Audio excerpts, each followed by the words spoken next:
course 9, we're going to make a soccer ball.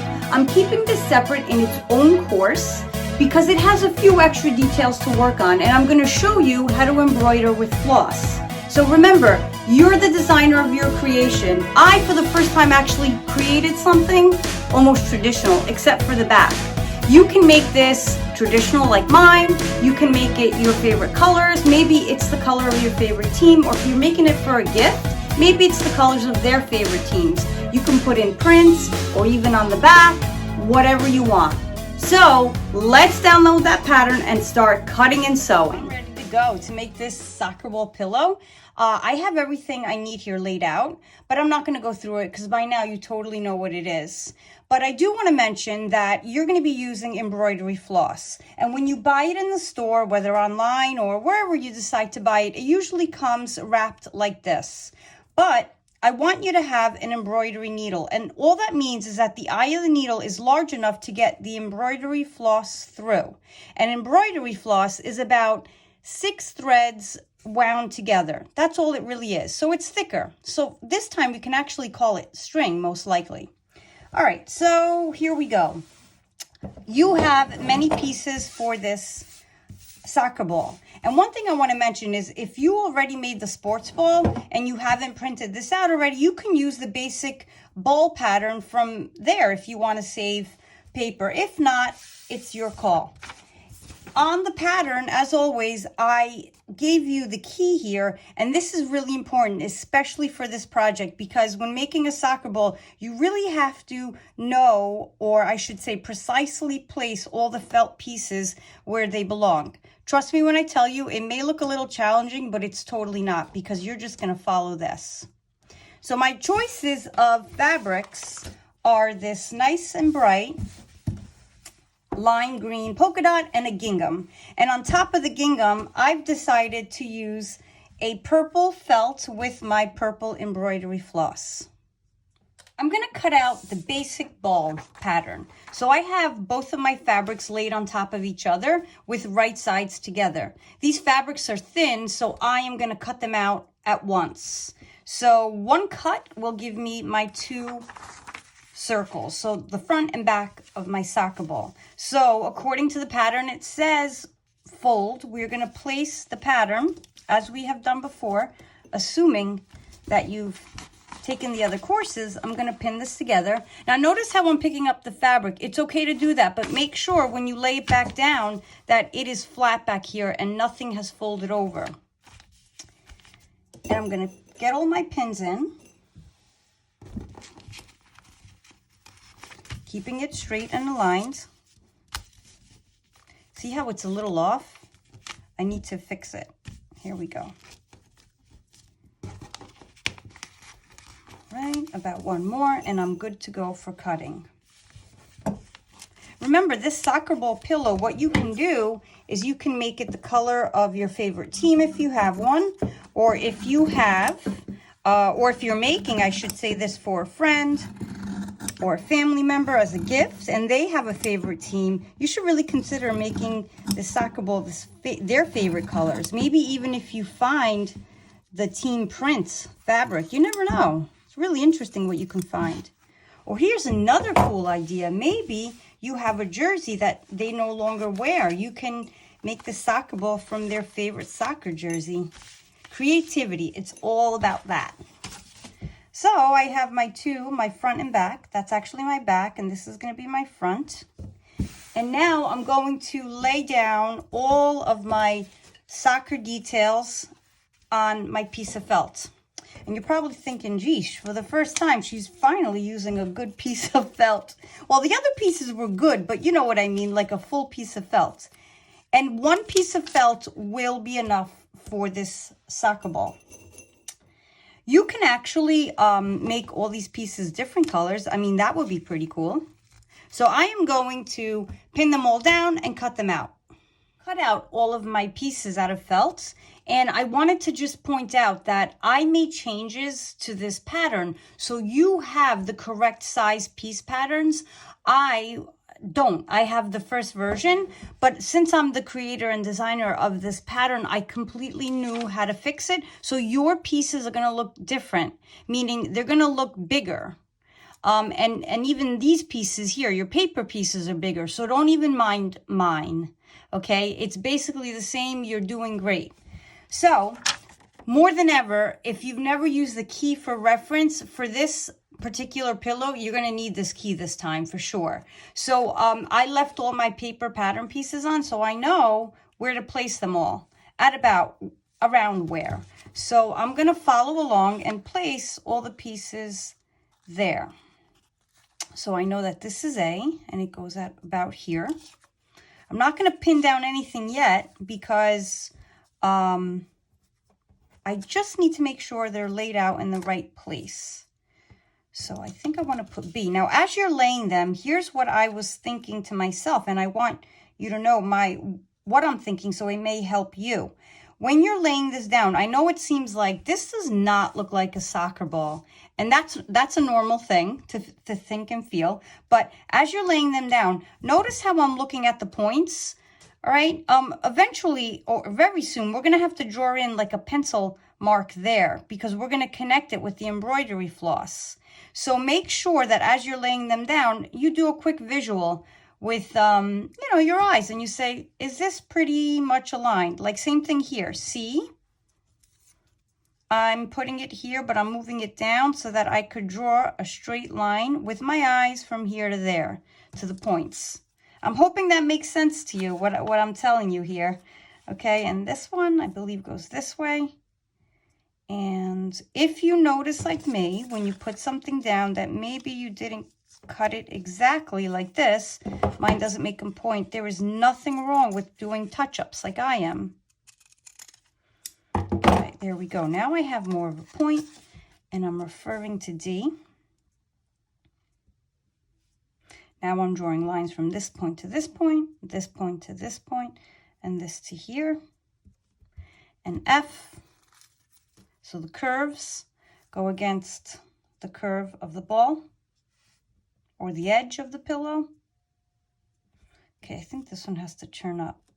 So what I'm doing visually really helps me place them where they need to go. And that's it. I think I'm going to bring this one higher. I'm going to try to copy or simulate this one as best as I can. Now, I know when you're looking at this, you're like, did I do something wrong? It totally doesn't look like a soccer ball, but it will. I promise you. I'm just moving them around just a little, and I'm deciding this is good. Now, usually when we do these cartoon pillows, I usually tell you don't put the piece so close to the edge, but for this reason, I'm gonna tell you to line it up to the edge. You can just a tiny bit pull it away, just a tiny bit, but we're gonna keep it towards the edge. And yes, it will get sandwiched in when you put the cover on or the back on, and you are gonna sew over it. Typically, I tell you don't do that, but for this reason, for this particular project, I'm going to tell you to do that. And when we flip it over, I will explain to you why. Right, I'm just making sure. All right, here we go. That is the most challenging part, okay? If I dare say that this pillow is challenging, that's it right there. So once you have them in place, you're going to pin them. I'm just double checking, you see me? I'm just gonna quickly double check if I have a line here. I have a line there. Okay. All right, now I like the way they are placed. They look like my key. I'm going to pull this just a tiny bit away from the edge, just a tiny bit. You can leave it totally up to the edge. You are again, I repeat, you're going to sandwich them in between the back of your pillow and the front when you're sewing. Okay, here we go. I'm going to put another pin here. And now I'm going to show you how to draw in the sewing guidelines. It's a good idea to have them before you sew freehand. If you decide to sew freehand, you can.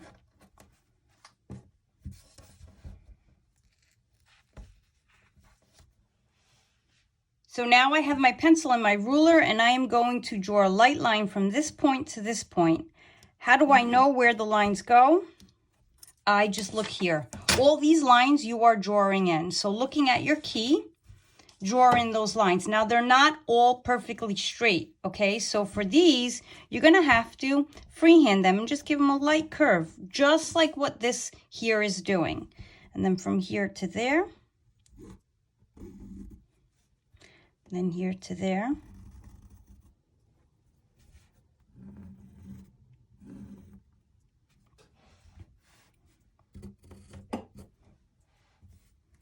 Dark enough for you to see. And then your embroidery floss, when we sew on it, will totally cover these lines. Now, I'm sure it's hard to see my lines, but since I have them in, I will tell you it's starting to look like a soccer ball more. I'm just double checking if I happen to have forgotten any lines. Or maybe I have to make some darker, because this gingham is playing a trick on my eyes. And, oh, here's one. I don't really see it. That's what I get for choosing gingham. Okay, so now you're going to take your needle, and notice how I single threaded. It is not double threaded, all right? Meaning I threaded it through here, through the eye of the needle, and I leave this hanging. So you're going to have to practice threading this. I will thread it for you here, just so I could show you, all right? I take the thread, and I kind of twist it, and I squish it down. This is just my method. I kind of squish it down so it becomes flat, and I simply just push the eye of the needle over it. So over here, if you pull too much when you're sewing, obviously it's going to fall out. So you're going to be conscious of that. And then here, I'm going to make a magic knot. So now that I have my magic knot, I'm going to show you how you are going to embroider here. All right, embroidering, I like to refer to it as drawing with the thread.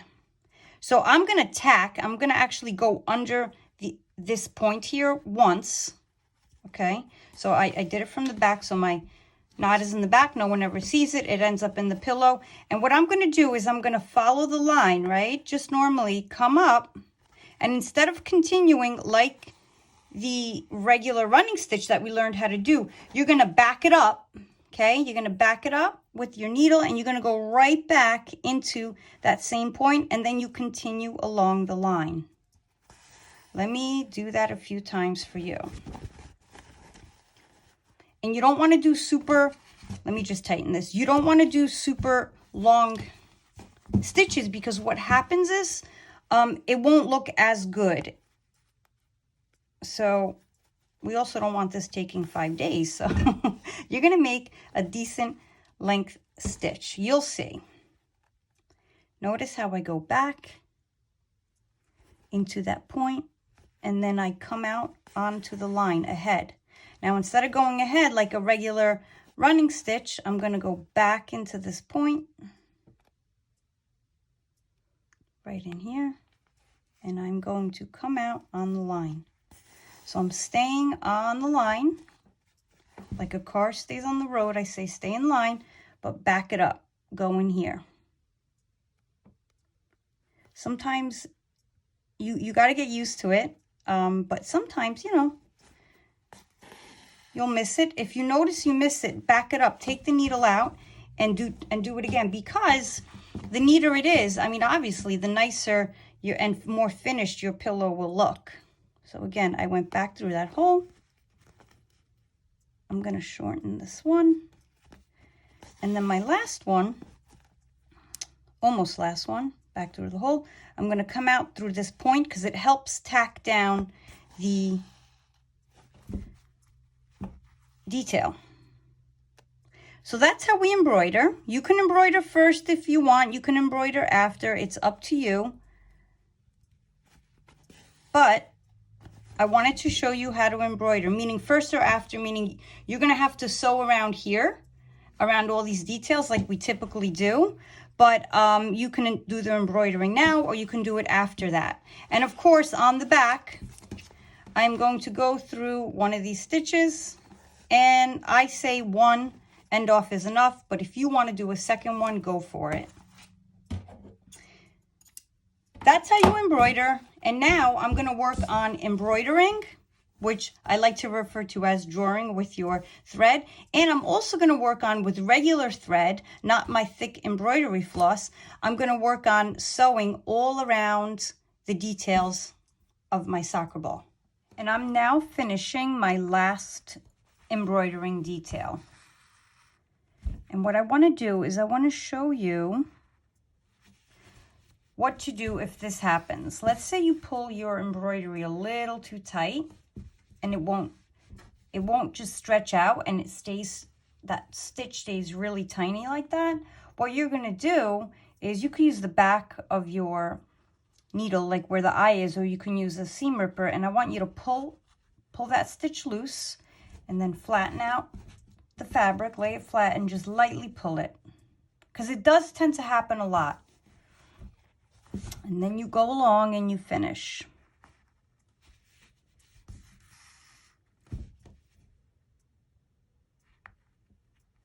And you end off in the back.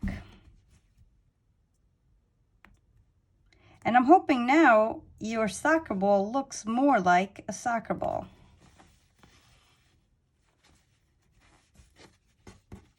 It's okay what your back looks like if you have like a little knot back there, because like I always say, it's a little bit like your secret. No one else knows.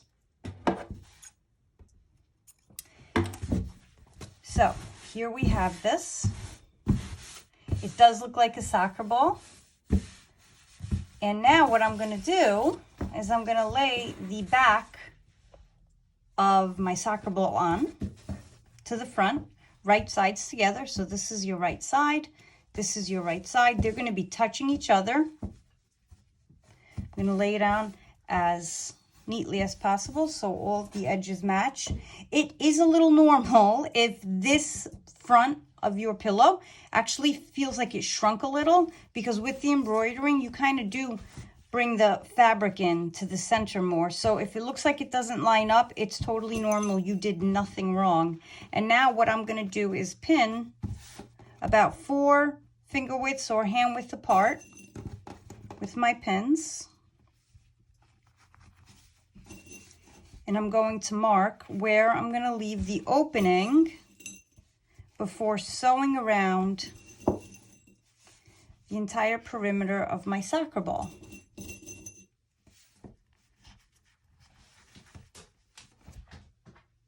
I'm going to leave my opening right about here. I'm going to mark it with pencil. And as you've seen in the past, you can make yourself a guide if you need, or you can freely just sew around without your guide. And remember, leave your opening open. My way around and sewed 5 to 6 stitches per inch. And before I turn it around, I'm going to give it a few snips, as we've done in the past, just a few notches here and there, not too many, just to help it turn better. And then I'm going to turn it right side out. So it's okay if my notches are not falling out and off, as long as the cut is there, meaning I'm not removing the little triangle. It's totally fine. And I did use a coordinating thread, so you don't really see it.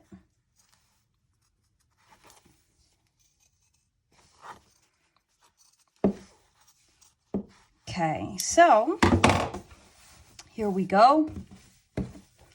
Flip this guy around. And let's see this pretty cool, not traditional looking soccer ball. I think I made my opening not large enough for my hand, but it's okay. I managed. With my hand, I'm going to push out the seam, the round seam, all the way around. And look at that cool soccer ball. From what began as, and what was seeming like, oh my gosh, this doesn't look like a soccer ball, now does look like one. Exciting. So usually, as I usually do from here, I'm going to turn this in, pin it down, and give it a good press, and then we will stuff together. So I have pressed the openings or the raw edges of the fabric in, so it's nice and rounded. I kept the curve of the soccer ball. and I'm going to stuff. Realizing it might be a little bit more challenging for me because I accidentally did not make the opening large enough for my hand, but it's fine and totally manageable. I'll get there.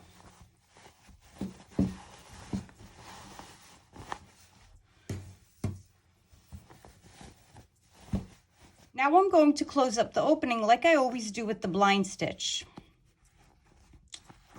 And I'm going to start on the green folded over flat. Then I'm going to cross the street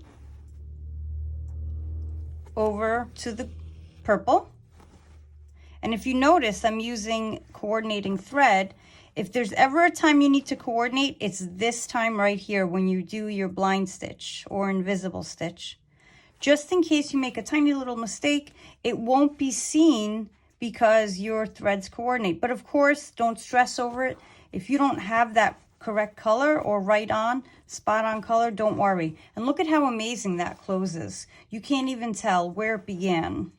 So I'm going to continue, and the trick is to stay up by your crease that you iron down, or possibly finger pressed if you don't have access to an iron.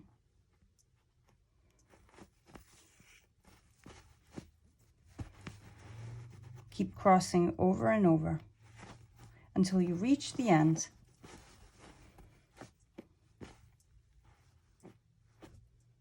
So here's my finished soccer ball pillow, and I didn't bother to show you how I closed off the blind stitch because I've shown it to you so many times.